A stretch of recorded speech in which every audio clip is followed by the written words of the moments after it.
Hello everyone, आप सब कैसे हैं। तो आज हम बनाएंगे रात के बचे हुए चावल से टेस्टी सा नाश्ता। तो चलो शुरू करते हैं। प्याज और मिर्ची को बारीक बारीक काट लेंगे। टमाटर को बड़ा ही रहने देंगे क्योंकि हम उसकी बनाएंगे प्यूरी। फिर हम लेंगे एक कढ़ाई, उसमें हम डालेंगे थोड़ा सा तेल, थोड़ी सी राई, थोड़ा सा जीरा, थोड़ी सी हींग।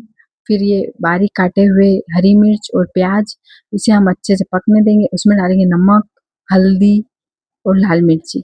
हम इसे अच्छे से पकने देंगे।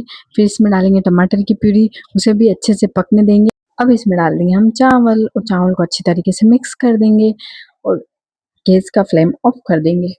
ये हमारी अच्छी सी रेसिपी बनके तैयार हो जाएगी। अब हम इसमें डालेंगे ऊपर से बारीक सूखा धनिया और भेलपुरी वाली सेव डालेंगे। और आप भी इस रेसिपी को जरूर ट्राई करें और मेरे यूट्यूब चैनल को लाइक, शेयर एंड सब्सक्राइब करें।